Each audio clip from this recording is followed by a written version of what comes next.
नमस्कार। आरोग्य दर्पण और रघुवंश एकेडमी के द्वारा आयोजित हंसते रहो स्वस्थ रहो कार्यक्रम में आप सभी लोगों का हार्दिक स्वागत है। इस बीच में हमारे मेहमान भी जुड़ चुके हैं जो आज हमारे के मेहमान हैं। नमस्कार, मैं भीमचंद जवेरी की दुकान से आया हूँ। सीमा जी हैं? हाँ, कहिए क्या काम है? मैं उसकी बहन हूँ। थोड़े दिन पहले वो हमारी दुकान पर आई थी। उनके बिल के कुछ पैसे बाकी हैं। किस चीज के? उन्होंने मंगलसूत्र खरीदा था। मंगलसूत्र? जी। लगता है आपको कुछ गलतफहमी हुई है। मगर उन्होंने तो यहीं का पता लिखवाया था। ये देखिए, ये रहा बिल।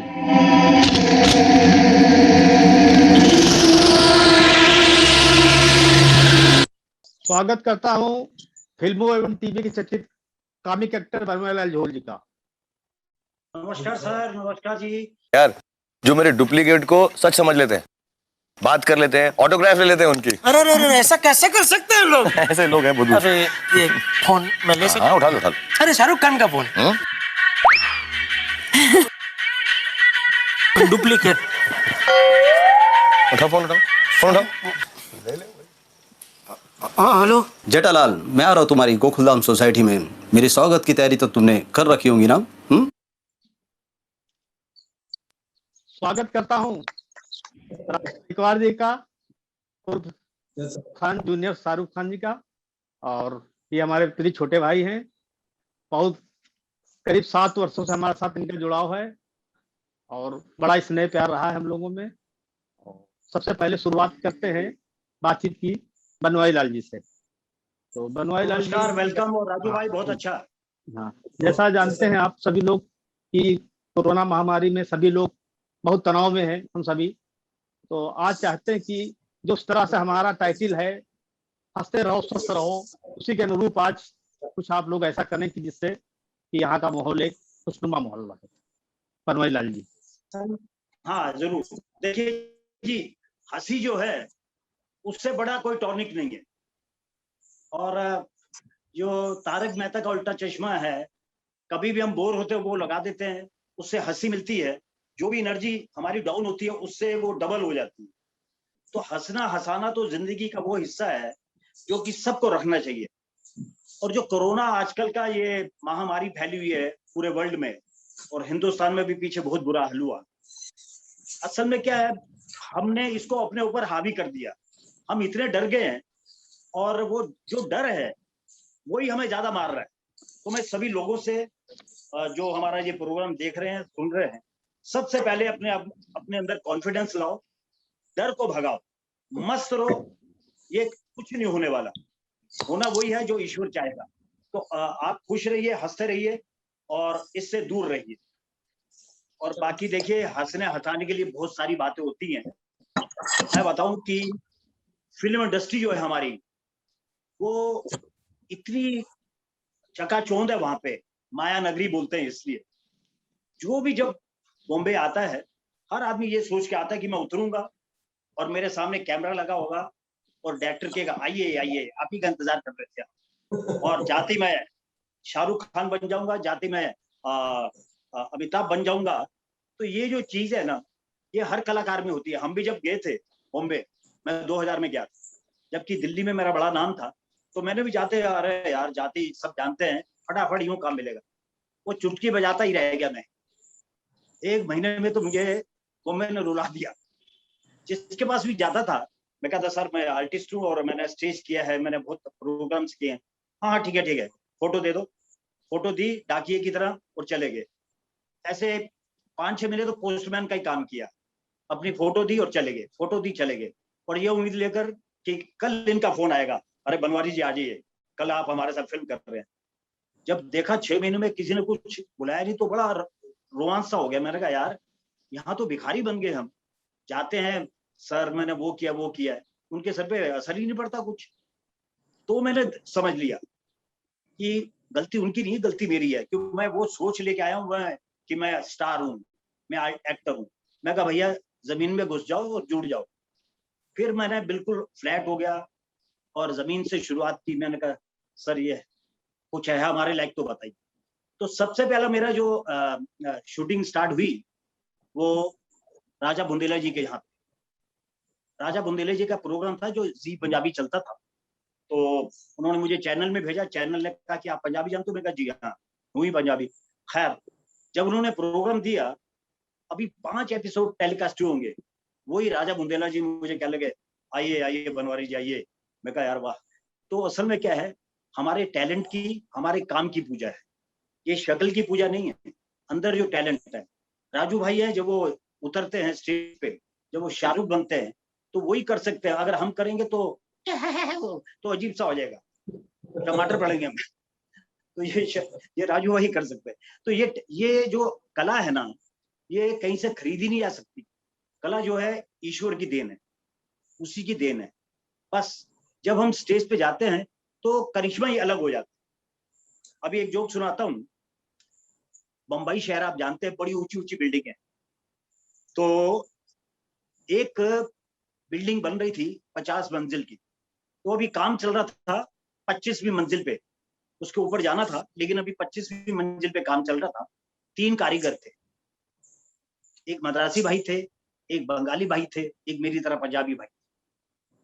तीनों ने काम किया और काम करने के बाद लंच का टाइम हुआ, तो सबसे पहले बंगाली ने अपना लंच तो खोला और खोलते क्या बोले, अरे बाबा आबार फिर माछ भात, कल के माछ भात, परसों के माछ भात, रोज रोज माछ भात खा के हम थक गया है, हम थक गया है माछ भात खा खा के। कल के अगर माछ भात होगा तो हम यहाँ से सुसाइड कर लेगा। खैर जी, वो एक तरफ हो गए। साउथ इंडियन का नंबर आया, उन्होंने कहा अपना लंच बॉक्स खोला और खोलते बोले, आई आई ये गाढ़ बड्डे जी, ये रोज सांबर बड़ा खा खा के हम सांबर बनेंगे आज, ये सांबर बड़ा रोज है हम वो का गया जी, काल है ज्यादा सांबर बड़ा होगा ना, हम सुसाइड कर। वो भी एक तरफ हो गए। अब हमारे भाई का नंबर आया पंजाबी का, उसने अपना लंच बॉक्स खोला, खोलते बोले, ओए फिटे मुंह तेरे, ओए आज फिर आलू दे परोंठे, रोज रोज आलू दे परोंठे, कल अगर आलू दे परोंठे होए ना तो मैं तो ही छाल मार के सुसाइड करता। खैर जी, तीनों ने लंच बॉक्स खोल के लंच किया और फिर काम में लग गए, चले गए। अगले दिन फिर उसी टाइम पे अपना अपना लंच बॉक्स खोलने लगे। सबसे पहले बंगाली बाबू ने अपना लंच बॉक्स खोला। बंगाली बाबू ने, अरे बाबा हमारे भाई मोरिया, हम मोरेगा। उसने जी वहीं से अपनी 25वीं मंजिल से छलांग लगा दी और फ्लैट हो गया। अब साउथ इंडियन का नंबर आया, उसने भी अपना लंच बॉक्स खोला और बोलता, अय्यो आज फिर सांबर बड़ा, यह बहुत गड़बड़ है। वो भी खिड़की खोली नीचे। अब पंजाबी का नंबर आया, उसने अपना लंच बॉक्स खोला और खोलते ही, ओए फिटे मुंह तेरे, ओए ओए होए ओए होए आज फिर आलू दे परोंठे, तेरा सत्यानाश। उसने भी लंच खिड़की खोली और सुसाइड कर ली।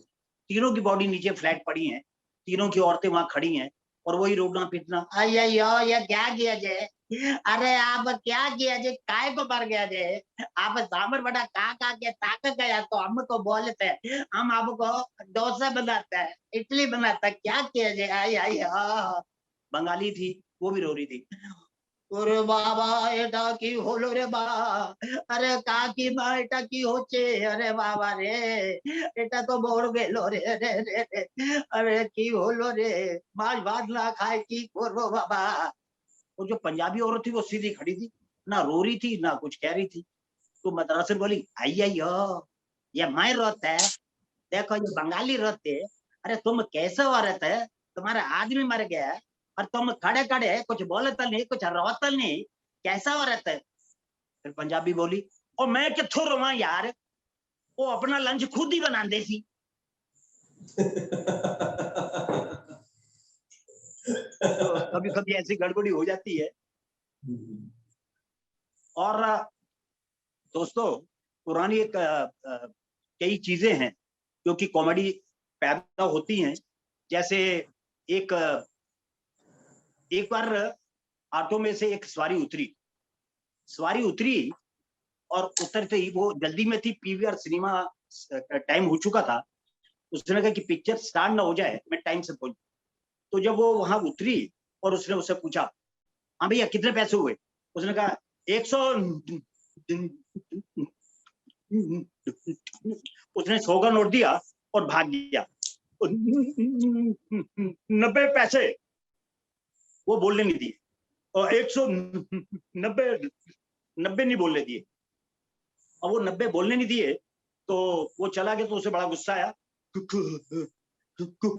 इतने में मैं आया, मैंने कहा भाई साहब अंधेरी चलोगे? कुत्ता! मैंने एक थप्पड़ मारा। मैंने कहा अबे नहीं जाना ना जा। गाली किसको दे रहा है? कहता है साहब दी थी उसे, निकली अब है। तो कभी कभी ऐसे चुटकुले बन जाते हैं, चीज निकल आती है। अभी आपने देखा होगा कि कभी ये सिनेमा घर में जब जाते हैं तो एक पिक्चर हॉल के अंदर पिक्चर थी शोले। अब आपने देखा शोले पिक्चर बहुत ही बढ़िया थी और हाउसफुल था। बाहर हाउसफुल का बोर्ड टंगा पड़ा था। उस हॉल के अंदर खचाखच जो हॉल है भरा पड़ा है और एक बिल्कुल फ्लैट, यानी कि गंजा आदमी नीचे बैठकर पिक्चर देख रहा है। बालकनी फुल, नीचे फुल। अब जैसे ही सीन हंसने का आता था तो लोग हंसते थे, और जैसे ही कोई इमोशनल सीन आता था तो जो बिल्कुल फ्लैट थे यानी गंजा आदमी था, बड़ा परेशान था। क्यों? वो देख रहा था फिल्म, इतने में टक टक, अबे वो बालकनी, अबे भैया रो तो हम भी रहे, रो तो तुम भी रहे हो, मगर ऐसा कैसा रो? तेरा सत्यानाश। अबे वो बालकनी वाले, अरे मान जा भाई, इतना क्यों रो रहा है? मैं भी तो रो रहा हूँ, थोड़ा थोड़ा रो। अबे तेरा सत्यानाश। अबे वो बालकनी वाले मान जा, मैं ऊपर आके पीट डालूंगा। जब बालकनी पे आवाज पहुंची तो धर्मपत्नी बोली, अरे क्या कर रहे हो? पप्पू को यहीं मुतवाना था, हटाओ पीछे। तो कभी कभी ऐसे कई हरकतें होती हैं। अच्छा मैं बता दूं कि मेरा क्या है, माइम के अंदर मेरा पूरा मैंने वर्ल्ड टूर किया है और माइम में पढ़ाता भी। अभी मैं बोल रहा हूं तो आपको समझ आ रही है। कुछ ऐसी बातें होती हैं जो कि हम बोलते नहीं है, माइम के अंदर क्या मतलब होता है, लेकिन समझ आनी चाहिए। माइम एक्टर वही सही है जो कि दूसरे को फेस एक्सप्रेशन और बॉडी से समझा सके। तो अब जैसे सपोज मैं क्या खा रहा हूं आपको मालूम पड़ना चाहिए। ये लिया,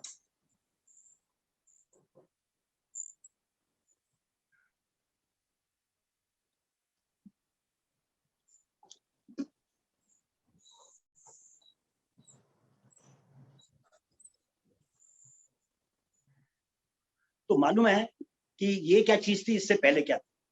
पहले बनाना था, अभी गन्ना है, और ये सेब है। तो जो भी चीजें हैं जब हम करते हैं लोगों के समय, माइंड के अंदर क्या है, बहुत बड़ा बेनिफिट क्या है कि विदाउट सेट कोई प्रॉप्स की जरूरत नहीं। एक पीछे आप स्क्रीन लगा दीजिए, पर्दा लगा दीजिए, उसके आगे, क्योंकि हमने बहुत शोज किए। मैं 40 साल से यही स्ट्रीट शो करता रहा हूँ। शुरुआत मेरी स्ट्रीट शो से हुई। तो मैसेज देते थे माइंड के थ्रू कि ये करना चाहिए, ये नहीं। जैसे बच्चे सब्जी नहीं खाते या दाल नहीं खाते थे, तो हमने बच्चों पे एक आइटम बनाया था। तो ऐसे जो है आइटम्स जो है बना के जब हम शो करते थे, लोगों के अंदर प्रभाव पड़ता था। तो औरतें बोलती थी, भाई साहब आपने जो कल नाटक किया, आज हमारा बच्चा बोला मैं साग खाऊंगा, मैं दाल खाऊंगा, तो उससे बड़ा फर्क पड़ा है। तो ऐसी जो चीजें वो निकलनी, वो इसलिए हमने माइंड को आगे दिया। अभी मैं आपको किस्सा सुनाता हूँ, बहुत पुरानी बात है। हम माइंड शोज के लिए बाहर गए, बेगूसराय। तो हमने एक आइटम बनाई, बेगूसराय की टैक्सी।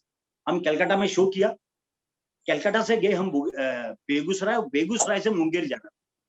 तो एक गाड़ी खड़ी थी, तो गाड़ी जो खड़ी थी, मैंने कहा कि भाई साहब हम 3 जने थे, हम इसमें बैठ सकते क्या? वो बोले हाँ, अरे बैठिए ना, कहा नहीं, बैठिए बैठिए। मैं बहुत पुरानी बात बता रहा हूँ। हम ऐसे बैठ गए, 2 आदमी ऑलरेडी बैठे थे। मैंने कहा 10 मिनट हो गया, गाड़ी उन्होंने स्टार्ट नहीं की, एम्बेसडर गाड़ी थी। मैं भाई चलो ना, और अब बैठिए ना, सवारी तो आने दीजिए।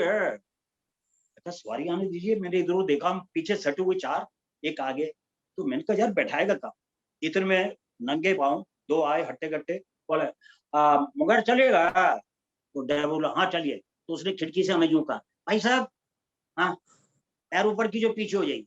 तो ये देखिए हम ये ऐसे बैठ के गाड़ी में, ये गाड़ी में यूं बैठ, और जो सवारी थी हमारे आगे बैठ ऐसे, और वो ऐसे बैठी ऐसे कर करके यूं, मतलब हमारे हाथ में खुजली भी है, हम खुद नहीं खुजला सकते, दूसरे को बोलना पड़ेगा मेरा खुजला दो यार।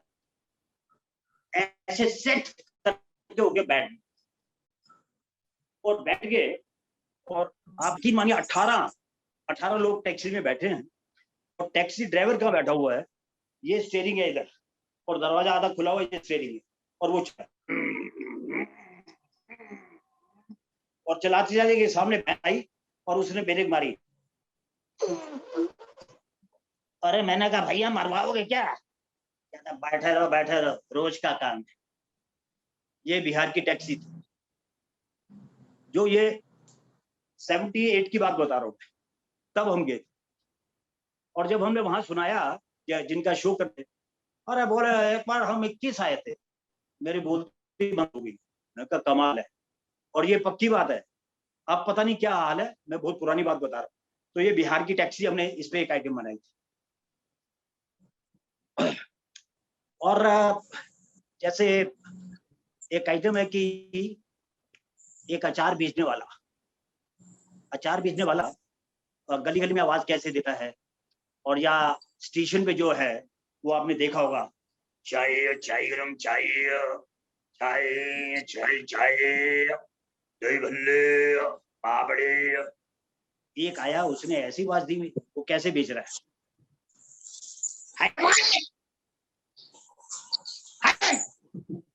मैं कहा नहीं खाऊंगा भैया, गलती हो गई, आगे से नहीं खाऊंगा।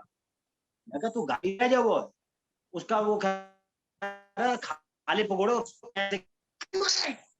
मैंने कहा झगड़ा करके आया भाई घर से, आराम से बोल खाले पकौड़े। कहता नहीं हमारी आदत ही है।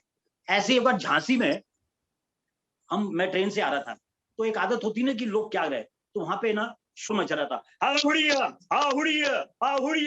मैं कहा कोई झगड़ा हो गया।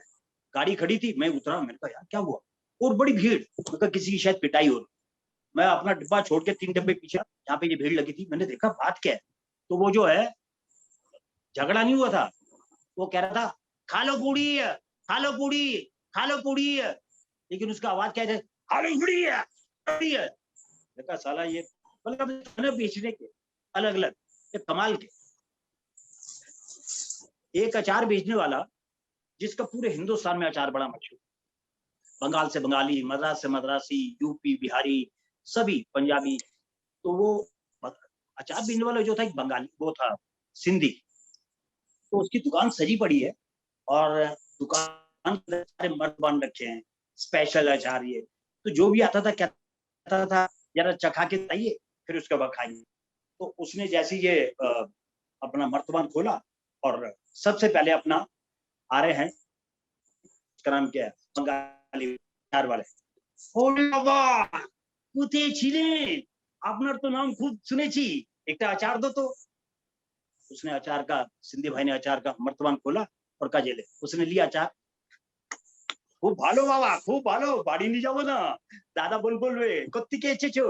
আমি বলবো কোত্থেই না, খেয়ে দেখো। এটা কি রে, এটা হলো কি, এটা হচ্ছে কি রে, এটা হলো কি। उसके पेट में गड़बड़ हो। साउथ इंडियन आया, और वो भी उसकी दुकान पर आया,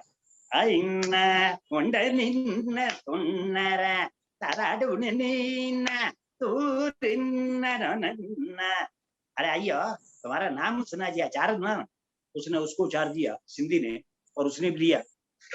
अय्यो बहुत बढ़िया जे, ये हम अपने उधर ले जाकर ना जे, बोलेगा ये किधर से आया, हम बोलेगा खा के देखो। अय्यो ये क्या जी।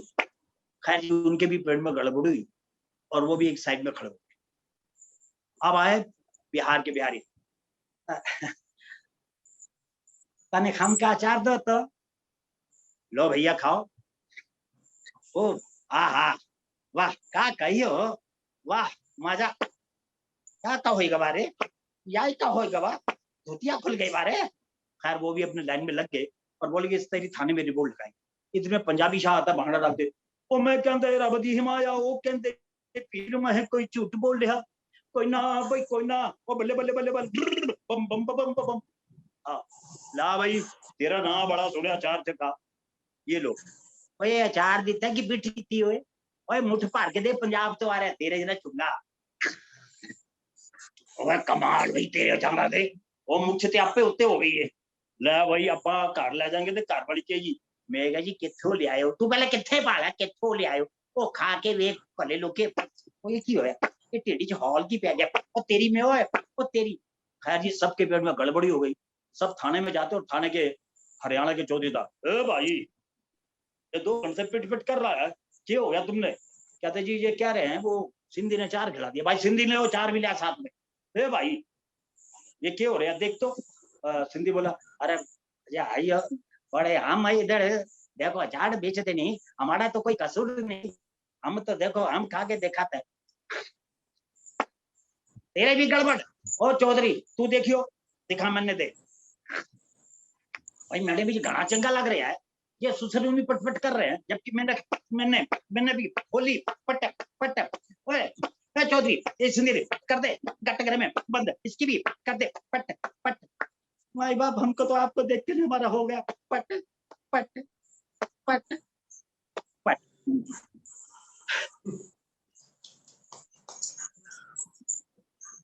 और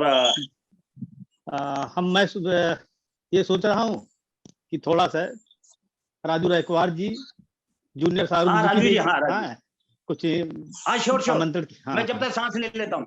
हाँ सांस सांस लीजिए जी जी जी।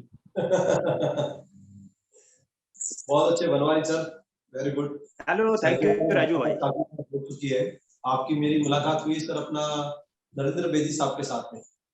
बिल्कुल बिल्कुल बिल्कुल। जय सर, यस सर। तो मुझे मेरी खुशनसीबी की राम सर के साथ मुझे काम करने का मौका मिला, बहुत अच्छे इंसान है। अरे राजू भाई रहते सर, यू आर और ग्रेट। आप लोग के साथ में सीखने के लिए बहुत कुछ मिलता है सर। देखो हम तो एक एक्टर की कॉपी करते हैं सर, जो सुपरस्टार शाहरुख खान साहब है, जिनकी मैं कॉपी करता हूँ, उनको फॉलो करता हूँ। लेकिन आज की क्लास में मुझे आपसे बहुत सी वैरायटी सीखने मिली है सर। साउथ इंडियन हो गया, मद्रासी हो गया, पंजाबी हो गया, तो ये मेरे लिए बहुत बड़ी कॉपी है सर। तो मैं अभी ये जस्ट शो ऑफ होने के बाद में मैं मिमिक्री करना चालू कर दूंगा सर। अगर शाहरुख खान पंजाबी में बोलेंगे तो कैसा बोलेंगे, बंगाली में बोलेंगे तो कैसा बोलेंगे, ये मैं स्टेज पे एक आइटम बन जाएगा मेरे लिए। ये मेरे लिए बहुत अच्छी बात होगी कि जो जैसे प्रदेश में हम लोग जाते हैं शो करने के लिए, तो वहाँ का लैंग्वेज बोलना बहुत जरूरी होता है। जैसे कि जॉनी लीवर साहब 13 लैंग्वेज में मिमिक्री करते हैं। जब वो गुजरात जाते तो पूरा तुम्हारा गुजराती में बोलते हैं, पंजाब जाते तो पंजाबी में बोलते हैं। तो ये बहुत बड़ी बात होती है कि हर लैंग्वेज आपको आना चाहिए एक आर्टिस्ट को स्टेज संभालने के लिए, होल्ड करने के लिए, उतनी आप लोग की कैपेसिटी है। हम जो लुक लाइक होते हैं सर 15 से 20 मिनट आधा घंटा इनफ होता है, बिकॉज क्योंकि 15 मिनट की 2 एंट्री होती है तो काम फिनिश हो जाता है। भाई शाहरुख साहब का डायलॉग बोलना है, डांस बोलना है, एक्टिंग करना, दैट्स इट, खत्म हो जाता है। तो मेरी लाइफ की शुरुआत ऐसी हुई थी कि सर मैं शाहरुख साहब की दीवाना फिल्म आई थी, मैं फिल्म देखने के लिए गया था, मैं और मेरा दोस्त दिनेश। तो हम लोग जस्ट जा रहे थे फिल्म देखने के लिए, और फिल्म देख के जस्ट हम लोग बाहर निकले तो भीड़ में 2 लड़की ने मेरे दोस्त से कहा कि पाए मैंने शाहरुख खान, मतलब शाहरुख खान को देख। तो मेरे दोस्त ने सुन लिया वो बात। फिर हम लोग साइकिल से हमारे गांव की ओर जा रहे थे, तभी मेरे दोस्त ने मुझसे बोला यार वो लड़की ने तुझे शाहरुख खान बोला। तो मैंने पूछा ये कौन है, तो उसने बोला अरे वो जो नया हीरो आया बोले ऋषि कपूर के साथ। अरे बोला फौजी वाला, हम शाहरुख खान को फौजी के नाम से जानते थे। तो मैं बोला अच्छा। बोले यार वो हीरो बिल्कुल सेम तेरे जैसा लगता है। ये मेरे दोस्त के पहले अल्फाज थे जो उसने मुझसे कहा। तो उस वक्त मैंने माइंड नहीं किया कि लगता है नहीं लगता, आइडिया नहीं। 2 दिन के बाद में जब हम लोग घर से बाहर निकलते हैं तो फिर मोहल्ले के लोग बोलते हैं वो जो नया हीरो आया ना बोले दीवाना में बिल्कुल तेरे जैसा लगता है। यहाँ से शुरुआत हुई मेरे काम की कि लोगों ने मुझे शाहरुख खान बोलना चालू किया। जब शाहरुख खान साहब पॉपुलर होने लगे तो कहानी थोड़ी उल्टी हो गई, बोले तू शाहरुख खान जैसा दिखता है। तो यहाँ थोड़ा सा ये होने लगा। तो नागपुर में एक orchestra OP Singh melody makers, जो भी हमारे भैया नहीं रहे, वहां मैं फर्स्ट टाइम गया सर। आप यकीन नहीं मानेंगे मुझे माइक पकड़ना नहीं आता। तो जब मैं वहां पे गया तो उन्होंने बोले चल डायलॉग सुना। मैं सर वो क्या होता है? अरे शाहरुख खान का डायलॉग सुना, शाहरुख खान टैलेंट से पहचाना जाता है, शक्ल से नहीं पहचाना जाता है। मतलब उसके लिए मैं क्या करूं? पहले उसके डायलॉग्स याद कर, उसकी एक्टिंग याद कर, फिर मेरे पास आना। अब मैं तो थोड़ा थैला वगैरह लेके चला गया था कि भाई मुझे शो मिल जाएगा। सर इतना आसान नहीं था, जैसा आपने कहा कि हर आदमी सोचता है कि मैं शाहरुख खान बन जाऊंगा, अमिताभ बच्चन बन जाऊंगा, और मैं तो शुरुआती नागपुर से हो रही है। सर मैं मेरे एक टीवी होती है, वीसीआर का जमाना हुआ करता था, उस जमाने में बहुत महंगा होता था वीसीआर लगा के देखना। तो उस वक्त मैं शाहरुख साहब की फिल्में देखता था, डायलॉग सब लिखता था, आईने के सामने एक्टिंग करता था। जो मोहल्ले के छोटे छोटे बच्चे उनको बुलाता था, मम्मी चूड़ा बना के देती थी, उनको बोलता था देखिए ये जो एक्टिंग है मैं कैसे कर रहा हूँ। तो जब मैं एक्टिंग करता था तो बच्चों को यार मजा नहीं आया, वो जैसा कर रहा है ना वैसा तू नहीं कर रहा, उसको और अच्छा कर। तो सर ये सीखते सीखते सीखते सीखते फिर एक दिन ऑलरेडी मैंने मेरे बच्चे जितने भी बस्ती के बच्चे सबको बैठा ला, मतलब आज मैंने शाहरुख साहब के पूरे डायलॉग याद किए, अब तुम लोग देखो कैसा लगे। उसमें एक आटोले करके लड़का था, तो मैंने डायलॉग बोला। सर मेरा पहला डायलॉग जो था शाहरुख साहब का वो था बाजीगर का सर, जो मैंने आपने बाजीगर की है शाहरुख साहब के साथ में। Welcome welcome. जी तो पहला डायलॉग था, बेट किस तौत की बात करे तुम्हारा, जिस तौत के वजह से तुम्हारा पाँव चौपटा का बादशाह बना बड़ा था। अरे वो मेरे पिता की थी, मेरी है अपनी चेहरे की काली चपटा चट तुम्हारा चता पाँव। अरे किस बात की बात कर रहे हो? हाँ भिखारी तरह हुआ था मेरे दरवाजे पर, और मेरे माँ बाप ने उसे सहारा दिया। तो इस टाइप का डायलॉग था, तो सब बच्चे लोग ने ताली बजाए, लेकिन उसने ताली नहीं बजाई। तो मैंने बोला यार आठवले ताली क्यों नहीं बजा रहा? अरे मजा नहीं बोले, वो जैसा करता वैसा तू कर नहीं रहा है बोले। तो बोला क्या करना चाहिए, जैसा वो सेम करता वैसा कर बोले। तो सर मैंने थोड़ा और इम्प्रूवमेंट किया, तो फिर मेरा पहला डायलॉग मैंने बोला फिर डर का। अब मैं नागपुर में ऑर्केस्ट्रा में ओपी सिंह भैया के पास आ गया, वो जस्ट ऐसे बैठे हुए थे, सिगरेट पी रहे थे। मतलब संजय मैं राजू, अरे हाँ शाहरुख खान, अच्छा डायलॉग सुना। तो मैंने वहाँ डायलॉग सुना, उनको बहुत अच्छा लगा। कल शो है तो आ जाना, और शो में तेरा डांस और डायलॉग्स कर लेंगे। सर मैंने डायलॉग तो सीख लिया, डांस तो मुझे आता ही नहीं। अब मैं पहुंच गया वहां पे, जब उन्होंने मेरे को शो में बुलाया कि बोले लीजिए भाई आपके सामने आ रहे जूनियर शाहरुख खान, माइक दिए, तो मेरे से डायलॉग्स होते नहीं जम रहे।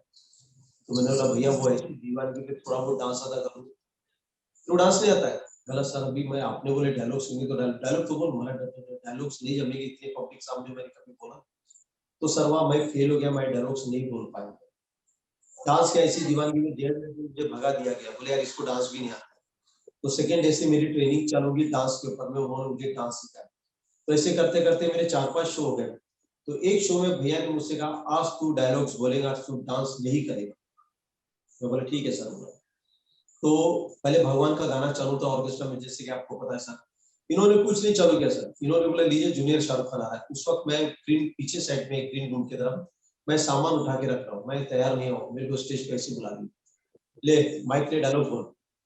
तो सर मेरे मुंह से वहां आवाज नहीं निकल रही थी, तो उन्होंने मेरा बैग लेके पब्लिक के सामने फेंक दिया। बोले बहुत आते बोले शाहरुख खान, बॉम्बे में बहुत आते बोले शाहरुख खान ऐसे बनने के लिए। शाहरुख खान मतलब टैलेंट है बोले, उसको टैलेंट से पहचान चलता है। क्या आता है बोले तेरे को? कुछ नहीं आता है बोले, क्या कुछ झक मार निकला है बोले। ये उनके अल्फाज थे, और उन्होंने मेरा सामान फेंक दिया, बोले चल यहाँ से निकल, बोले अपने गाँव पर जाओ।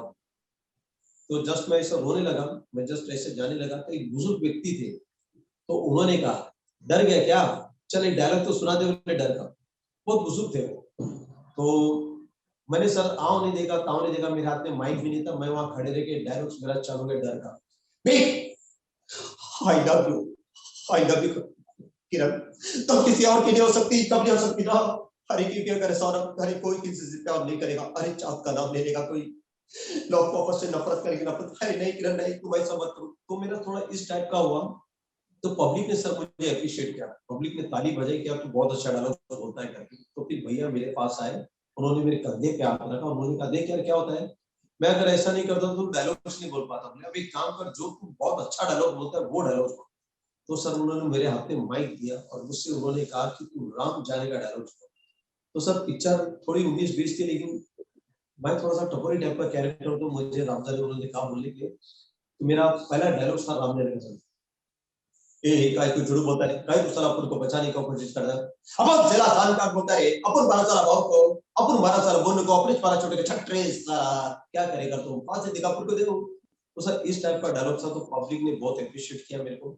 तो सर मैं वैसे करते करते शो करके मैं मुंबई शहर में आया, और मैंने जैसे कि आपने कहा कि मुंबई शहर में आने के बाद बहुत काम मिलता है, ये हमारे थॉट में था सर। आने के बाद 1.5-2 साल कोई काम नहीं मिला सर। सिर्फ हम जैसे आपने कहा फोटो हम लेके जाते थे, पीछे केयर ऑफ नंबर होता था, उस वक्त पेजर निकला था, तो हम लोग पेजर ले जाके उन लोगों को देते सर ये हमारी फोटो है, और हमारे जाने के बाद फोटो डस्टबिन में डाल दी जाती। बुलाता कोई नहीं था। तो मैंने देख लिया यार मेरी फोटो डस्टबिन में डाल दी, तो मैंने बोला यार आपने डस्टबिन में क्यों डाली?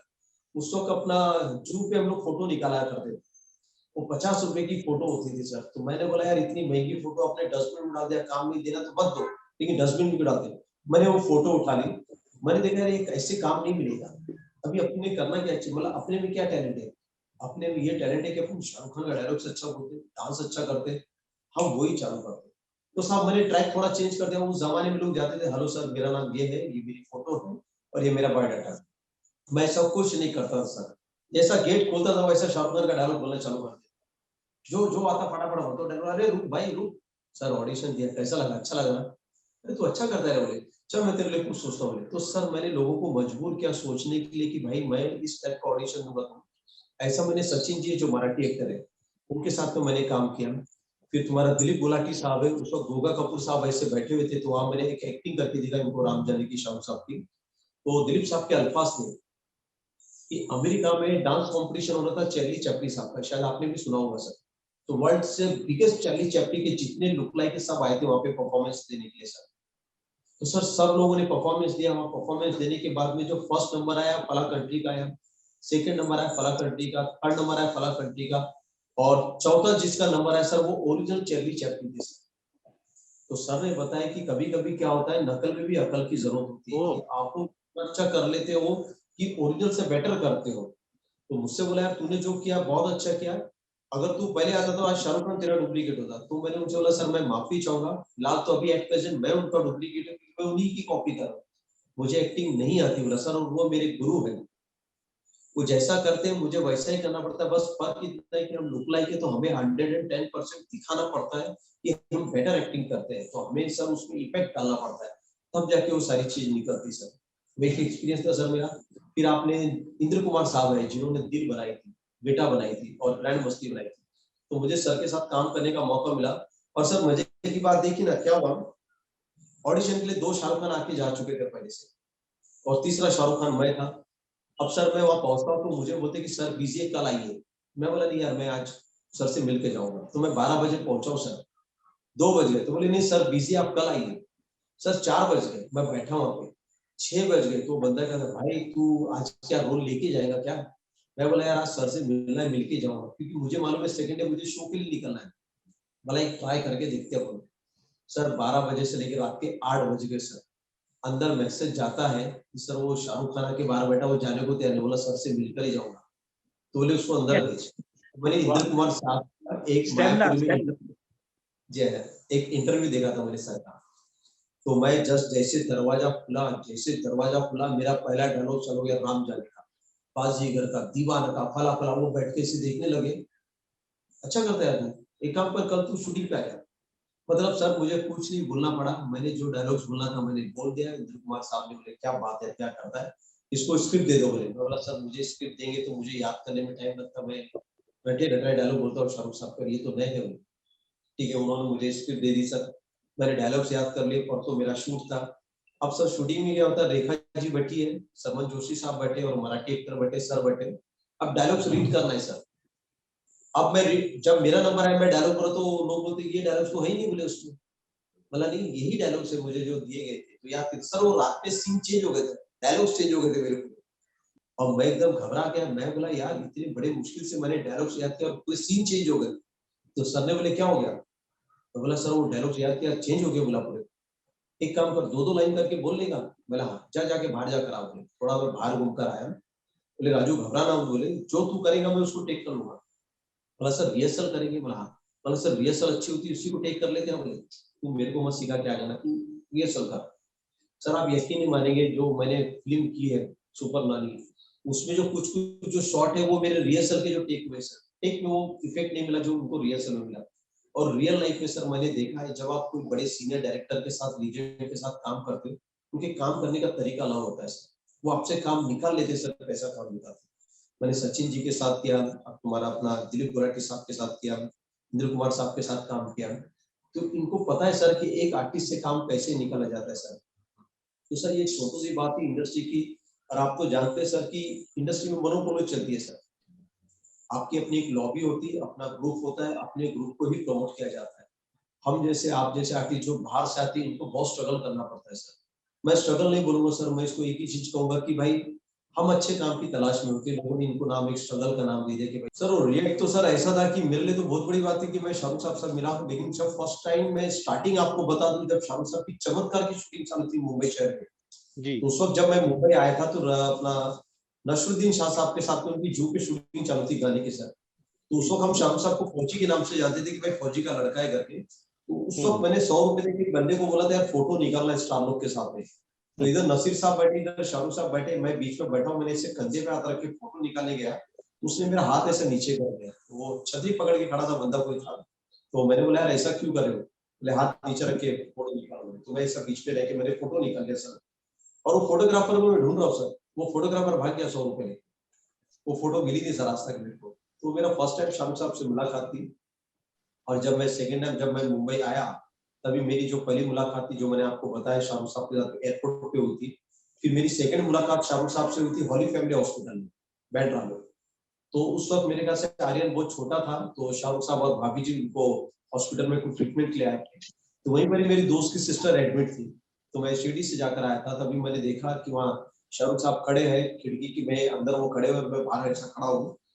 तो मैंने मेरे दोस्त को फोन लगाया, तो मैंने बोला यार मेरे सामने शाहरुख भाई खड़े हैं। तो बोला कहाँ है, बोले यार, बोला सामने खड़े। मेरी बात करा, मैं बोला यार मैं उसे देख रहा हूँ, देख नहीं पा रहा हूँ, इतना स्मार्ट दिखता है बोला शाहरुख भाई। तो शाहरुख भाई जैसे बाहर आए तो मैंने उनसे सलाम किया, उनके पैर पड़ा, बोला भाई मैं आपकी कॉपी करता हूँ। तो बोले क्या करते हो, बोला भाई मैं आपकी एक्टिंग करता हूँ। अच्छा अच्छा, बोले मोबाइल कपड़ा लगता सब आपकी देने वाला भाईजान, मैं आपके नाम से चलता हूँ, एक माँ बाप के नाम से एक बच्चे की पहचान होती, मेरी पहचान आपको होगा। तो उन्होंने मेरे सर पे हाथ रखा, गॉड ब्लेस यू कहा भाईजान ने, और गाड़ी का मैंने ऐसे दरवाजा खोला, एक पैर उन्होंने अंदर रखा, तो उतने में गौरी भाभी पीछे से आई, तो उन्होंने कहा कि गौरी ये राजू है, मेरी एक्टिंग करते हैं। मैंने भाभी को नमस्ते बोल के उनके पैर पड़ा, और आर्यन के गाल पे ऐसा हाथ लगाया मैंने। तो भाभी जी अंदर बैठी, दरवाजा खोला, वो बैठे अंदर। फिर भाईजान के पास आया मैं, तो फिर भाईजान ने मुझे अपना नंबर दिया ऑफिस का, बोले कॉल करके आप ऑफिस में आइए मुझसे मुलाकात करने के लिए। मैं बोला ठीक है भाईजान। तो सेकेंड डे मैंने उनके ऑफिस में फोन लगाया, तो एक लेडी ने फोन उठाई, और वो लेडी ने कहा कि साहब नहीं है। बोला मैम मैं राजू रईकवार बोल रहा हूँ, बोला और मुझे शाहरुख साहब से बात करनी, उन्होंने नंबर दिया था। तो हंसने लगी, अच्छा एक डायलॉग सुनाइए बोले आप। तो उनको मैंने डर का डायलॉग सुनाया, बोले एक काम करो ये फिल्म का सुनाओ, वो मजे लेने लगी मेरे। तो मैंने उन्हें सुना तो काफी इंप्रेस हुई वो, तो फिर वो कहने लगी आपने नंबर तो सही जगह लगाया, लेकिन साहब तो है नहीं, साहब बाहर गए। अरे मैंने कल रात में तो मिले थे। तो उन्होंने कहा नहीं, बोले साहब दिल्ली गए। तो सर मैं शाम में न्यूज में क्या देखता हूँ कि अपना कपिल देव साहब और अपना सुनील गावस्कर साहब इन लोग बैठ के डिनर वगैरह कर रहे हैं शाहरुख साहब वहां पे। तो ऐसी छोटी छोटी चीजें जो शाहरुख साहब से बहुत टाइम से मुलाकात नहीं हुई, बात नहीं पाई। मैं एक वाक्य आपको बताना चाहूंगा सर, परदेश फिल्म का सर। जब मैं फिल्म सारे स्टूडियो में हम लोग एल्बम लेके स्ट्रगल करने जाते थे, तो अंदर घुसने नहीं देते वॉचमैन जो लोग होते ना, बोले कौन स्ट्रगलर है, स्ट्रगलर उनको कौन जाने देगा। तो हम लोग बड़ी मुश्किल से हाथ पर जोड़े साथ, दादा काम मिलेगा तो बड़ा आदमी बनूंगा, तो आपको याद रखूंगा, अपना बच्चा समझ के छोड़ो। तो बेचारे लोग अंदर हमको छोड़ देते, हम लोग कैंटीन में से बैठे रहने का एल्बम लेके। तो एक ने मुझे बताया यहाँ पे शाहरुख खान की शूटिंग चालू है परदेश की। तो मैं बहुत खुश हुआ, मैं सीधा एल्बम लेके अंदर चला गया सर। तो क्या वो 2-3 स्पॉट बॉय थे, उसने बोला अरे यार तू तो शाहरुख लगता है, बोले। बोला भाई ये मेरा एल्बम है, शाहरुख भाई को दिखा दो ना अंदर। अरे रुक रुक अभी शॉर्ट चालू में दिखाता हूँ। सर उसने मेरा एल्बम लिया, अंदर जाके उसने शाहरुख साहब को दिखाया होगा, और बाहर आके मुझे बोलता देख तेरा एल्बम सर देख के बहुत खुश हो गया होगा। सर अभी मैं क्या देखता हूँ, शाहरुख साहब ऐसे बाहर निकले सर, ब्लैक जीन्स पहने थे और ब्लैक टी शर्ट पहने थे और चश्मा लगाए हुए थे और सिगरेट पी रहे थे सर। मैं ऐसा खड़ा हूँ सर, मैं और मेरा दोस्त हम लोग के ऐसे पास से गए सिगरेट पीते और ऐसे। सर मेरी नजर उन पे टिकी नहीं सर, वो कैसे दिखते क्या दिखते पता नहीं, मतलब मैं ठीक से देख ही नहीं पाया शाहरुख भाई को सर। तो मतलब इतनी खूबसूरती, और अपने जो स्टार को आप इतना प्यार करते हो, जिसकी आप एक्टिंग करते हो, और सडनली वो आपके सामने आ जाए तो आप उसको जी भर के देख ही नहीं पाओगे सर। तो ऐसे मेरे साथ में कई बार हुआ है सर, एक नहीं काफी बार हुआ है शाहरुख साहब के साथ में, कि मतलब मैं उनको देख पा रहा हूँ, देख ही नहीं पाता हूँ, मिल पा रहा हूँ, मिल ही नहीं पाता हूँ। ऐसे एक अपना आपको वाक्य बताऊंगा मैं, ताजलैंड में जब शाहरुख साहब का प्रेस कॉन्फ्रेंस था, जहाँ पे शाहरुख साहब को कोरिया का ब्रांड एम्बेसडर बनाया गया था, तो वहां पे मैं गया था शाहरुख साहब से मिलने। उस वक्त मेरी एक डॉक्यूमेंट्री बनी थी the living of king Khan शैड, जिसमें मुझे 2 मिनट चाहिए थे शाहरुख साहब के, तो उसके लिए मैं वहां गया था। तभी वहां शाहरुख साहब से मुलाकात हुई। तो सामने बैठे हुए उनके पीछे मैं बैठा हूँ, मेरे पास में आज भी रिकॉर्डिंग पड़ी है छोटे से विचार के कैसेट में, कि मेरे दोस्त ने शूट किया कि शाहरुख भाई सामने बैठे, मैं पीछे बैठा हूँ, और पूरी प्रेस कॉन्फ्रेंस होने के बाद में मैं शाहरुख साहब से हाथ मिला रहा हूँ। तो उन्होंने मुझसे ऐसा हाथ मिलाया और फिर जस्ट वो चले गए। तो भी एक वाक्य था कि सर कभी मुलाकात हो ही नहीं पाई। तो मैंने एक छोटी सी स्कीम अजमाई सर, तो फिर मैंने बोला यार 2 नवंबर को शाहरुख साहब का बर्थडे होता है, तो बोला क्या करना चाहिए। मेरे दोस्तों से मैंने पूछा, बोला हम जाके शाहरुख साहब के फैन से मिलते हैं, उनकी बातें सुनते हैं, उनके दिल से कनेक्ट करते हैं कि वो चाहते क्या एक्चुअली, इतना क्यों शाहरुख साहब को चाहते थे। सर मैंने देखा सर 4-4 5-5 दिन पहले से लोग उनके घर के बाहर आके डेरा डाल देते सर, वहां बैठे रहते होते वहीं पर ताकि एक झलक उनको शाहरुख साहब की मिले। जब सर मैं वहाँ केक लेके जाता हूँ ना, जब वो मुझसे मिलते हैं सारे लोग, तो बेपनाह मोहब्बत करते थे। ऐसी मोहब्बत मैंने किसी के साथ नहीं देखी सर जो शाहरुख साहब के साथ। वो फोटो निकालेंगे, ऑटोग्राफ लेंगे, गले लगेंगे, तो मुझे इतना रोना आ गया कि मैं बोला यार मैं जिंदगी में शायद कुछ नेकी का काम करो, जो ओरिजिनल से नहीं मिल पा रहे बेचारे ये लुक लाइक से मिलके इतने खुश हो जाते। कितने लोगों के पास मेरा नंबर है और 2 नवंबर को मेरा वेट होता है कि अब राजू भाई आएगा और हम लोग से मिलेगा। तो सर मैं वो कमी पूरी करने के लिए हर 2 नवंबर को मैं जाता हूँ। मैं वीडियो सारे आपको शेयर करूंगा, मैं लोगों से मिलता हूँ सर, इतनी खुशी मुझे मिलती है, ऐसा लगता है कि मैं कुछ पुण्य का काम कर रहा हूँ इन लोगों से मिलकर। सर इतने डाई हार्ट फैन होते हैं सर, वो देख के रोना चालू कर देते, वो गले लगते हैं ना सर, छोड़ते ही नहीं सर, उनको ऐसा लगता है कि यही शाहरुख खान है उनके साथ। तो मैं मेरे कुछ बायोग्राफी लिख रहा हूँ सर, मेरी फिल्म बना रहा हूँ मेरे लाइफ के ऊपर में कि राजू मेरे लिए कैरेक्टर है, वो कैसी जिंदगी जीता है शाहरुख खान की। अपनी जिंदगी तो कोई भी जीता सर, दूसरी की जिंदगी जीने के लिए वो जिंदगी जीनी पड़ती सर, वो पर्सनालिटी अपने आप में लानी पड़ती सर। तो उसमें मेरा वर्कआउट चालू सर, मेरा भी तो शूट स्टार्ट होना था लेकिन ये कोरोना काल की वजह से नहीं हो पाए, तो 22 या 23 से हम लोग शूट स्टार्ट करेंगे सर। तो ये एक बायोग्राफी, एक जर्नी है, एक लुक लाइक की कि वो कैसे जूनियर शाहरुख खान बना, उसको कितनी मेहनत करनी पड़ी और क्या स्ट्रगल है लाइफ। एक होता है कि हमारे इंडस्ट्री में एक नकल में भी अकल की जरूरत होती है, और ये इंडस्ट्री में कोई छोटा या बड़ा नहीं होता है, एक्टर सिर्फ एक एक्टर होता है, डुप्लीकेट कोई होता नहीं सर।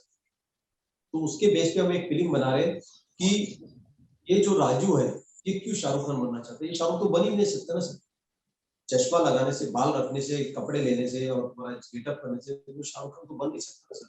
वो क्यों करता है सर, तो वही दर्शाया गया सर उसमें कि आप कुछ भी एक कॉपी ऑफ कॉपी रहने वाले, आप ओरिजिनल बन नहीं सकते।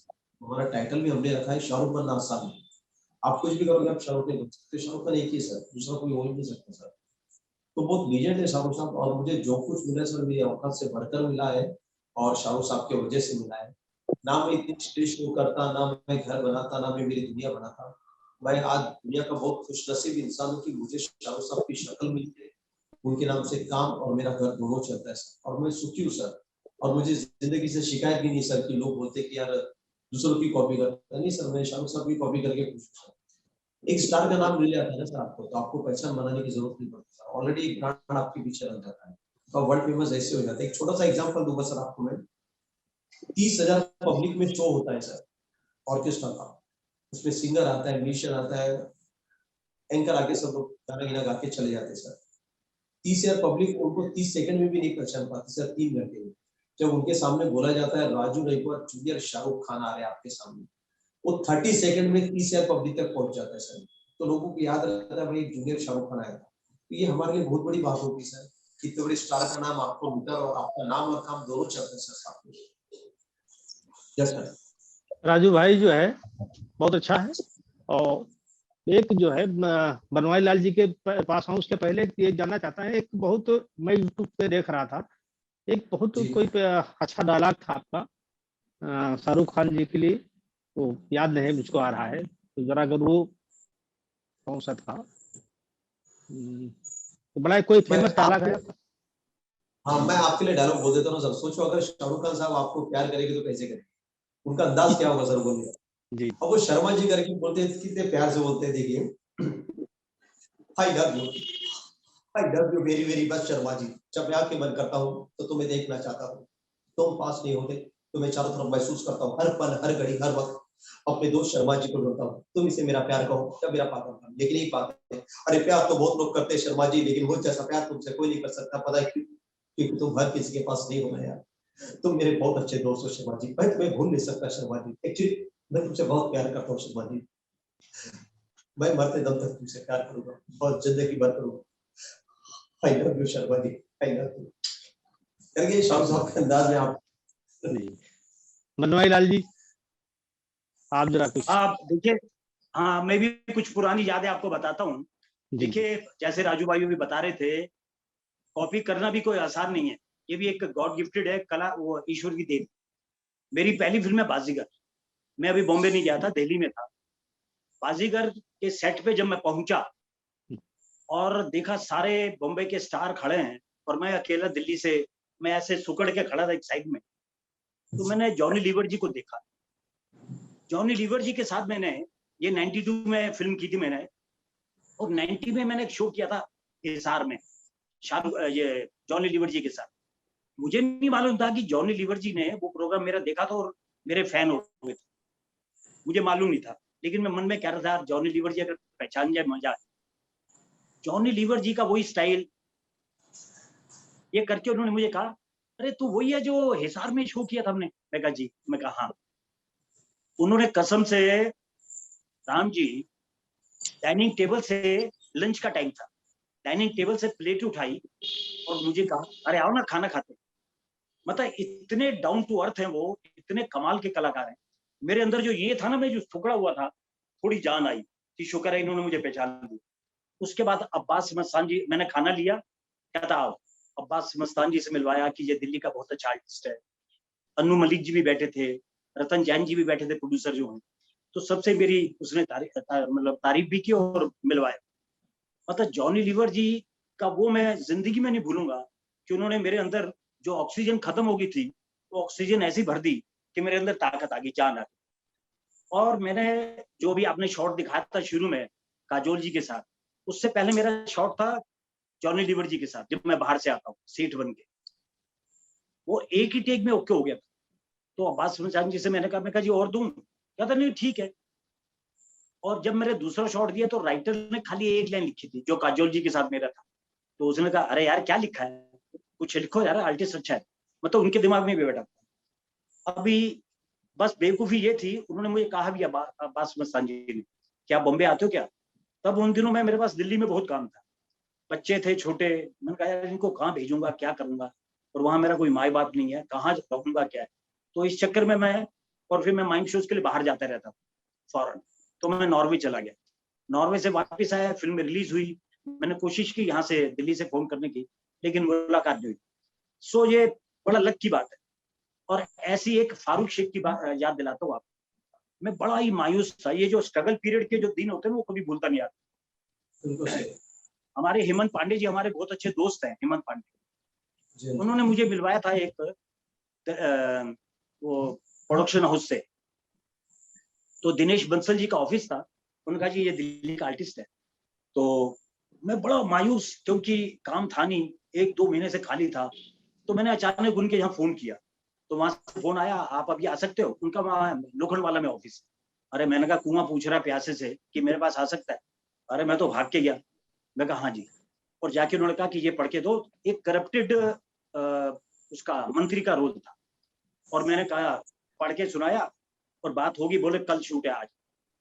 और आनंद महादेवन जो है डायरेक्टर थे उसके। अब जी मेरी फटी बड़ी, मैंने कहा यार साला अगर फंबल हो गया, ये हो गया, क्या होगा। इतने दिनों बाद काम आया, भगवान का नाम लिया। सुबह सुबह बैंड्रा में कहीं लोकेशन थी, तो बोले 8:30 आ जाना। मैं 8 बजे पहुंच गया।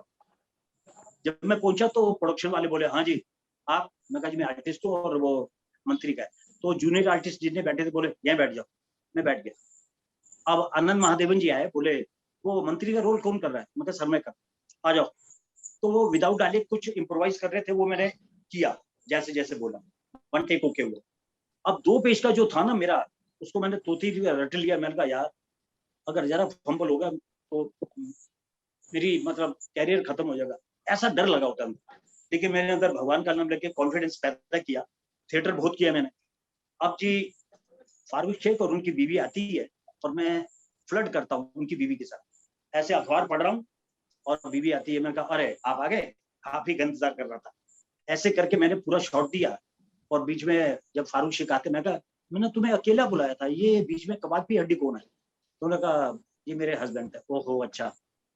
कसम से राम जी और राजू भाई, पूरा शॉट जब हो गया, पूरा जब शॉट हो गया, मेरी जान में जान आई। वो भी 1 टेक ओके हो गया। 1 टेक तो वो आए मेरे पास, ये फारूक शेख आए, बोले वेरी गुड अच्छे आर्टिस्ट हो यार। तो कहाँ रहते हो? मैं कहा सर मैं दिल्ली से हूँ और यहाँ ये सोच के आया हूँ कि काम करूंगा। नहीं बहुत आगे बढ़ोगे ऐसे। देखो 3 साल के बाद वही फारूक शेख एक दिन में VIP प्लाजा पे खड़ा था। वो कार से आए, गाड़ी रोकी, मैं चाय पी रहा था वहां पे। तो वो कॉर्नर पे एक दुकान है चाय की, मैं चाय पी रहा था, रोकी गाड़ी, अरे बनवारी। अरे मैंने कहा सर आपको मेरा नाम याद है? अरे यार साथ में काम किया हमने, ऐसी क्या बात? यार मैंने इसलिए गाड़ी रोकी है कि आनंद महादेवन कुछ कर रहा है, जाके उससे मिल। बताइए। उन फारूक शेख जी को मैं प्रणाम करता हूँ, उन जॉनी लीवर जी को प्रणाम करता हूँ, जो कि मतलब बहुत अच्छे महान कलाकार। जैसे भी आप कह रहे हैं शाहरुख खान की आपने बात की, तो आर्टिस्ट बहुत अच्छे होते हैं। मतलब वो उनका दिल बड़ा कोमल होता है, वो बड़े डाउन टू अर्थ और बड़े दयालु होते हैं, किसी के भाई काम आ सके। तो ऐसे करके आदमी धीरे धीरे आगे बढ़ता है। तो और मैंने ये की थी ओ माय गॉड। तो ओ माय गॉड में भी मैंने जो अपना शॉट दिया, तो मैंने देखा कि जो मैंने इम्प्रोवाइज किया है, नहीं तो कई कलाकार बोलते हैं अरे यार ये लाइन नहीं है, ये क्यों बोल रहा है, ये मना कर देते हैं। लेकिन जो मैंने लाइनें बोली, जो मैंने इम्प्रोवाइज किया, उन्होंने उसी का रिटर्न मुझे जवाब दिया। सो क्या है कि स्ट्रगल पीरियड तो देखो राजू भाई सबके साथ होता है। और ये जो चीज है, यही है, अगर हम ये नहीं, अगर गरीबी नहीं देखेंगे और ये जमीन नहीं चाटेंगे तो हम ऊपर जा ही नहीं सकते। ये हमें सिखाती है हर चीज। जो स्ट्रगल पीरियड है ये हमें पक्का करता है। कुम्हार की जो है ना, वो ये मिट्टी को ये यूं करता है और मिट्टी की सुराही बनाता है, और सुराही में वो शेप देता है। शेप देने के बाद जब वो पक जाती है तब वो सुराही बनती है।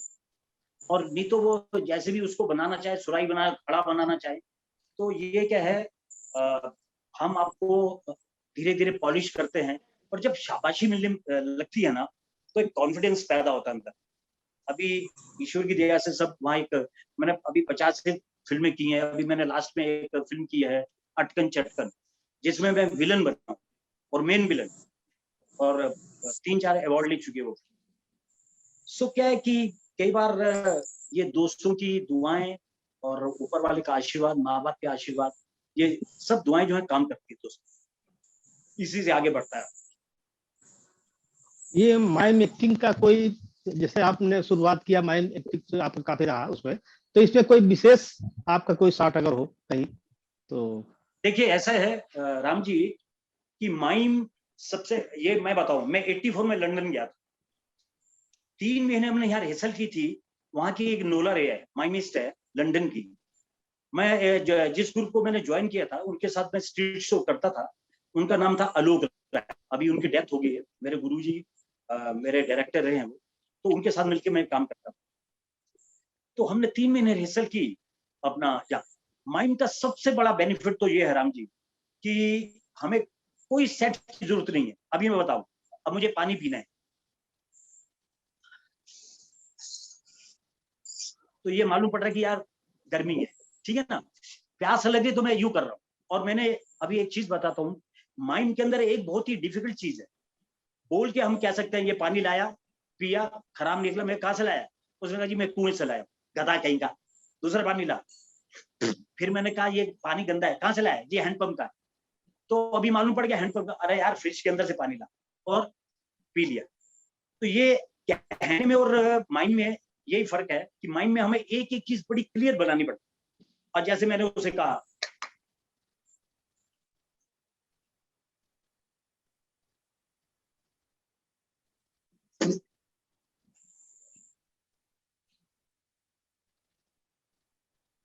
तो मालूम पड़ गया कि कुएं से ऐसे ही खींचते ना, तो भाई ये, अरे यार जब फिर मैंने लिया, फिर गिलास लिया,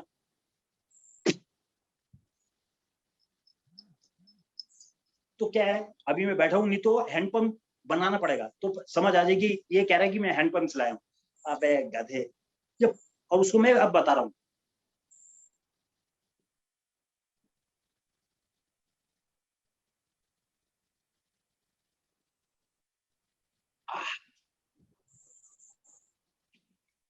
तो ये चीज है माइम के अंदर क्या है।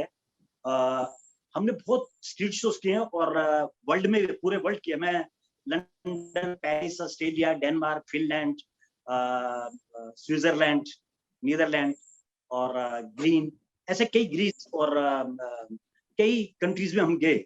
और वहाँ की जो है, जो सरकारी हमें बुलाती थी कि यार यहाँ पे शराब बहुत चलती है, यहाँ पे ये बहुत होता है, तो उस पर कुछ ऐसा प्रोग्राम बनाइए कि इन्हें सीख मिले। तो माइंड के अंदर क्या सीख की बहुत ताकत है, जो कि हम किसी को बोलते हैं, और करना और बोलना दोनों में फर्क है। आप बच्चों को बोलते हैं बेटा ऐसा मत करो, लेकिन उसको करके दिखाएंगे ना कि देखो अगर ऐसे किया तो चोट लग गई, उसका इम्पैक्ट उसे दिमाग में जल्दी असर पहुंचता है।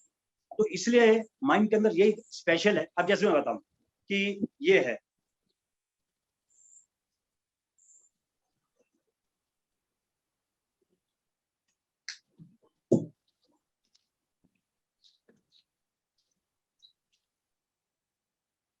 अभी मालूम पड़ गया कि मैं सुई में धागा डाल रहा हूँ और धागा डालने में दिक्कत हो रही थी, ये पानी पी रहा हूँ या कुछ खा रहा हूँ, तो गोलगप्पे कैसे खाए जाते हैं?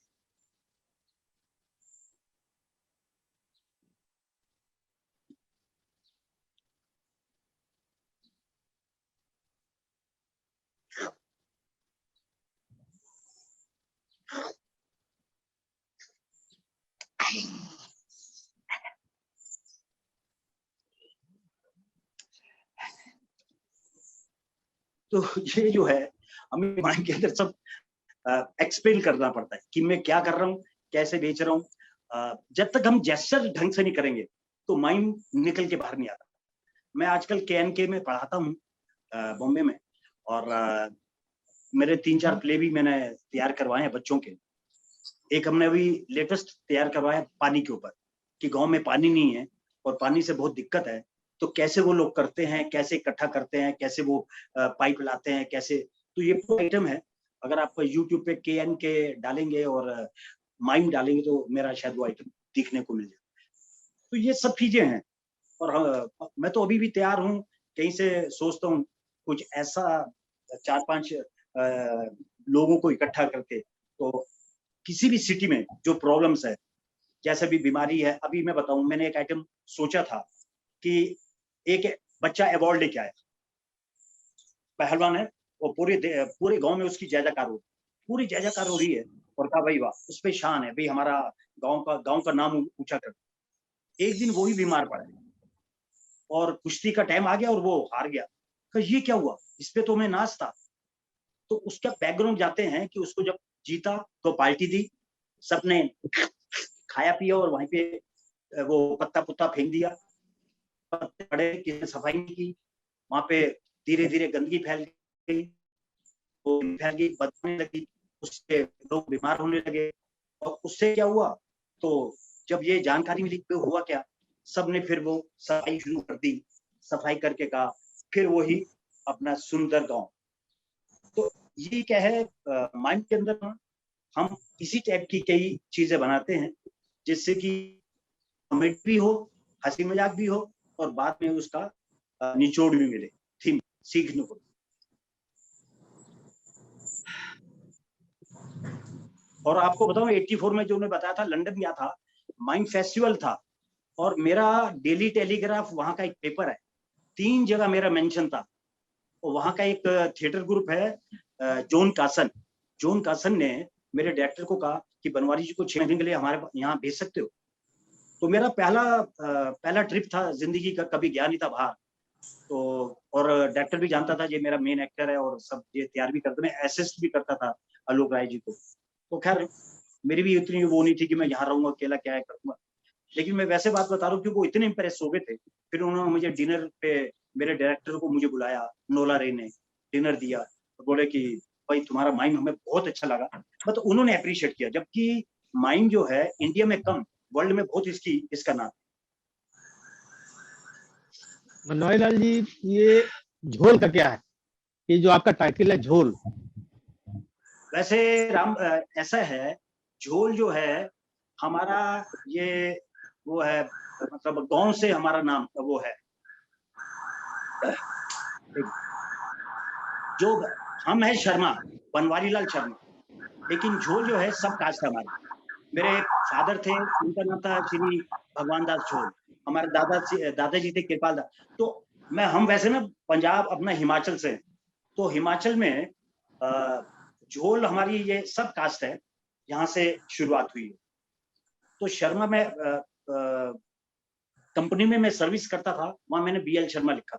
मेरे बड़े भाई साहब जो हैं वो बहुत ही एजुकेटेड, पढ़े लिखे, जो कलकत्ता में हैं, तो उन्होंने अपना GD झोल के नाम लिखा। वो बिरला के यहाँ पे GM थे, जनरल मैनेजर।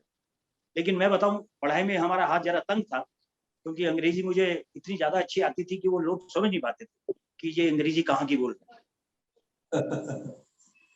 तो मैं कहता how is the pack? How you stay on packs? I know, yeah, you pack steel. How you have stay? वो कहते आप कहाँ, लंदन से हो, अमेरिका से? मैं कहा ना, मैं लंदन से ना अमेरिका से, मैं झुमरी तलैया से। तो क्या है कि अंग्रेजी हमारी बड़ी अजीब हो गई, तो इसलिए उन्होंने कहा कि यार तू कंपनी में ये ना पता लगे तू मेरा भाई है, तू बनवारीलाल शर्मा लिख। लेकिन मैंने कहा मैं भी आपका भाई हूँ, यहाँ नहीं तो एक्टिंग में जो मुझे ईश्वर ने दिया है, एक्टिंग का कीड़ा, उसमें बनवारी झोल के नाम से ही आगे बढ़ूंगा। और आपकी कृपा से आज मैंने 50 फिल्में की हैं, बाजीगर, क्रांति, दीवानगी, एक्सक्यूज मी, फिर हेरा फेरी, तथास्तु, 1 2 3, God Tussi great, oh my god, Ramleela, Bombay to Goa और मर्डर 2, राजश्री, ऐसे कई फिल्में। तो क्या है कि ये सब आप लोगों के सहयोग से, दोस्तों के प्यार से, मोहब्बत ईश्वर की देह में ली, तो इसलिए मैंने फिर बनवारी झोल। अच्छा, झोल में एक फायदा ये है, शर्मा लिखूंगा तो वो पूरी लिस्ट 1,500 लोगों की आ जाएगी शर्मा के नाम से, तो पता नहीं लगा कि कौन सा झोल बनवारी झोल है जो कि, तो झोल एक ही है। हालांकि जब मैं बॉम्बे गया तो मुझे बड़ा अजीब सा लगा, वो क्या नाम है, बनवारी झोल। बोले झोल झाल करते हो? तो मैंने सोचा कॉमेडी कर, मैं कहा हाँ।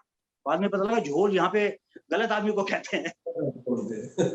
मुझे बल्कि किसी ने कहा भी, अरे यार हटाओ यार, ये झोल हटाओ। मैं कहा क्यों हटाओ यार, मेरी सब कास्ट है। मैंने कहा भैया बनवारी झोल। तो अभी क्या है, अभी बनवारी झोल का एक ऐसा स्टैंप लग जाता है कि जैसे भारत मतलब एक ही देश है अलग, तो झोल जो है आर्टिस्टों में बनवारी झोल मतलब वो है, एकदम मेरी शक्ल सामने आ जाती होगी उनके, तो इसलिए मैंने झोल ही रखा। चलिए बहुत अच्छा, हम वैसे आपका ब्राह्मण हैं। बहुत धन्यवाद। राजू जी कुछ आपसे समापन ही करें, और अगर इस बीच में कोई कुछ बात करना चाहता है हमारे दोनों कलाकारों से तो कोई प्रश्न पूछ सकता है। राजू जी जरूर जरूर जरूर चैट के द्वारा अपना कोई जो है मैसेज भेज सकता है। SMS देना लोगों के लिए। जी जी हाँ, मैं तो यही कहूंगा सर कि 2 गज की दूरी रखें, मास्क लगाएं, सैनिटाइज करें, और घर में फिटकरी का पानी, जब भी आप बाहर जाते हैं तो फिटकरी के पानी से हाथ धोइए और फिटकरी के पानी से मुंह कुल्ला कीजिए, तो सैनिटाइजर की आपको जरूरत नहीं पड़ेगी। सैनिटाइजर में एक्चुअली अल्कोहल होता है, ठीक है, तो उससे बीमारी होने के चांसेस ज्यादा होते हैं। 1.5 साल से तकरीबन मैं घर में फिटकरी का पानी यूज करता हूँ, और फिटकरी आपको पता है सर बहुत काम की चीज है। जैसे फर्ज कर लीजिए हम सलून में जाते हैं, अगर आपका कुछ कट जाता है शेविंग करते हुए, तो आप फिटकरी लगाते तो दर्द वहां से चला जाता है। अगर आपके बॉडी में पेन है तो गर्म पानी में आप फिटकरी डाल के नहाओगे तो बॉडी पेन निकल जाता है। लोहे में अगर 4-5 दिन अगर कंटिन्यू आप फिटकरी मारते तो लोहे में जम, तो फिटकरी बहुत काम की चीज है सर। तो और ये पेपर में भी डिक्लेयर हो गया कि भाई कोरोना काल से अगर किसी को कोई चीज से लड़ना है तो आप फिटकरी यूज कर सकते हो, और बहुत सरल उपाय है कि जो आपको घर में, मेडिकल में, मतलब राशन की दुकानों वगैरह में सब जगह आपको अवेलेबल इजी मिल जाए, तो इसमें ज्यादा खर्चा नहीं होता सर। आज की पानी की बोतल ले लीजिए, उसके अंदर थोड़ा सा फिटकरी डाल दीजिए, उससे सैनिटाइज कर लीजिए, सिंपल चीज है। और अपने आप को सुरक्षित रखिए, अपने परिवार को सुरक्षित रखिए। काम हो तो घर से बाहर निकलिए, काम ना हो तो ना निकलिए, मेरा कहने का मतलब ये, जितने भी हमारे दर्शक दिख रहे हैं। और गवर्नमेंट की गाइडलाइन को फॉलो कीजिए, ये फॉलो करना बहुत जरूरी होता है। ये जो भी चीजें करते हैं हमारे भले के लिए करते हैं, और बस ये कहना चाहूंगा सर। कोई क्वेश्चन तो है नहीं किसी का? देवेंद्र जी कुछ पूछना चाहते हैं? नहीं सर, डॉक्टर साहब? बड़ा मजा आ गया सबको। डॉक्टर साहब कुछ पूछना चाहते हैं? नमस्ते सर। मैं भी जनता से ये कहूंगा, जो राजू भाई ने कहा है बिल्कुल सही कहा है, लेकिन उससे भी ऊपर एक चीज है, ये जो कोरोना है इसको हावी मत होने दो। जो अगर पेशेंट हो गया, किसी को बुखार भी आ गया, वो मतलब जो होता है ना, वो खांसी, वो तुझे छींक आ गई, तो वो क्या आदमी वैसी, मतलब ये कुछ नहीं है। निडर होके एक मामूली दवा लो, और सबसे बढ़िया है गर्म पानी पियो और स्टीम लो, और जैसे राजू भाई ने कहा बाहर से आओ, आज जो है साबुन से या फटकिरी से धो, अच्छी बात है। मास्क जो है वो बहुत जरूरी है, मास्क पहन कर, और अपने पे कॉन्फिडेंस रखो कि मैं ठीक हो जाऊंगा। आधी जनता तो मैं बताऊं राम जी, ये डर से मर रही है। वो कोरोना जो है ना, जैसे दो पहलवान अगर कुश्ती लड़ रहे हो ना, और पहला पहलवान बोले यार इसका तो बड़ा नाम है यार, ये तो मुझे गिरा देगा, तो वो चाहे पटकनी दे भी सकता है उसे, नहीं वो डर ही उसे मार देगा। अगर वो निडर होकर कहेगा अबे देखा जाएगा, हाँ क्या है, वो पता लगेगा जो अपने आप को समझ रहा था अबे ये तो 2 मिनट में इसे तो पता लगा वही चीट हो गया। तो जो है कॉन्फिडेंस आदमी को हमेशा बरकरार रखना चाहिए, निडर होकर रहे। अवंतिका जी कुछ, डॉक्टर अवंतिका सिंह जी कुछ प्रश्न है आपका, कुछ पूछना चाहें? नहीं कुछ नहीं, बहुत अच्छा लगा प्रोग्राम। कोरोना में ये एक दवा का भी काम कर रहा है, इसलिए हमारे लिए बहुत जरूरी है। जो एलोपैथी दवाओं के साथ साथ मन के लिए जो दवाएं हैं ना, वो हमें आज इस प्रोग्राम से सुनने को मिली। कुछ नहीं पूछना है। नीलू कोहली जी, डॉक्टर मंजू गुप्ता जी कुछ पूछना चाहती हैं? नीलू कोहली जी भी हैं? हाँ वो तो बहुत अच्छे आर्टिस्ट हैं। हाँ नीलू, हाँ नहीं ये यहाँ की हैं, कानपुर की हैं। अच्छा वहाँ उद्योगपति है। हाँ, अच्छा हाँ, लेकिन मुंबई की भी है। कॉमेडियन का नाम सुनते ही सबसे पहले हंसी आ जाती है, तो हंसी आने से ही सारी प्रॉब्लम्स ऑटोमेटिक खत्म हो जाती है। तो अब इंटरनल है, ये इंटरनल है जिसका कि रिफ्लेक्शन हमारे फेस पे पड़ रहा है। तो जब हमने आप लोगों का कॉमेडी शो देखा या पिक्चर में कॉमेडी देखी तो बहुत अच्छा लगा। तो मेरा तो बस यही है कि आज इस क्रूशियल समय में सब लोग हंसी को अपना दोस्त बना लें, मुस्कुराते रहिए। कहना है ना, जिंदगी की राह में मुस्कुराते हुए चलते रहना। अगर थक जाना तो ठहर जाना, पर निराश ना होना।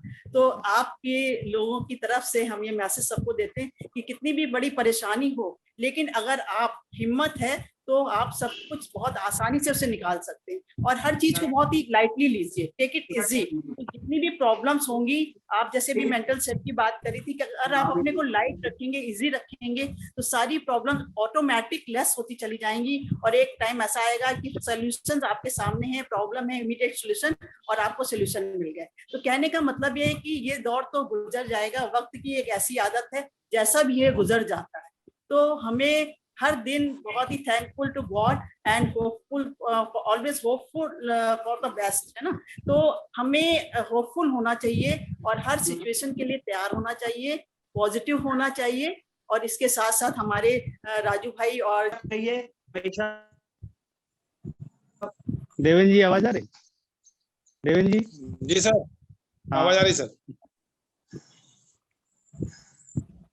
बहुत बहुत धन्यवाद राजू जी। आज आपको देखकर शाहरुख जी की पूरी याद आ गई हम लोग को।